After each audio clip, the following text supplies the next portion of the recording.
Ils y vont sans complexe, les Français. Oui, les Américains sont de loin la meilleure équipe de basket du monde. Et alors, à la veille de les affronter ce dimanche en match d'ouverture du tournoi olympique, les Bleus n'avaient pas l'air particulièrement effrayés.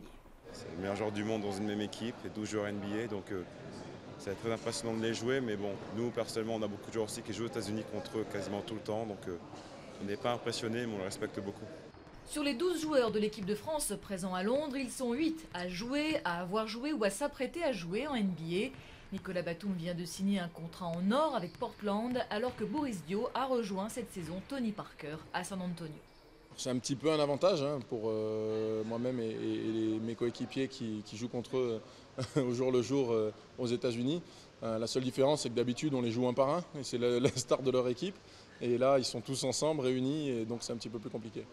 Un peu compliqué, on peut le dire. Champion olympique et champion du monde en titre, Kobe Bryant et ses coéquipiers sont plus que favoris à Londres et ne devraient donc guère trembler face aux Français, de retour au jeu après 12 ans d'absence, même s'ils se gardent bien de les sous-estimer.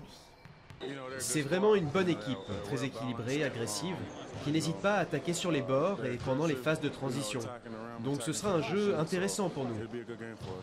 À Londres, les Américains sont privés de quelques joueurs majeurs, mais ils ont un tel réservoir de stars que cela ne devrait guère les pénaliser. En revanche, côté français, l'équipe aurait du mal à se passer d'un Tony Parker. Or, le meneur de jeu des Bleus n'est pas au mieux, il souffre d'une douleur à l'épaule gauche depuis quelques jours. Tony va un peu mieux par rapport à sa blessure à l'épaule, mais malheureusement cette blessure à l'épaule l'a empêché de s'entraîner avec l'équipe toute la semaine.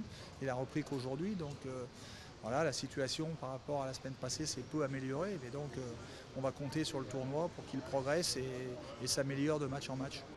Au-delà de ce France-États-Unis, affiche spectaculaire mais dont le résultat ne sera pas déterminant pour la suite du tournoi, l'état de forme général des Bleus n'est guère rassurant. De blessures en problème de contrat, leur préparation olympique aura été extrêmement chaotique et ils auront dû attendre la veille de leur entrée en lice pour faire leur premier entraînement au complet. Autant dire que ce n'est pas tout à fait la même équipe que celle qui a été sacrée vice-championne d'Europe l'an dernier.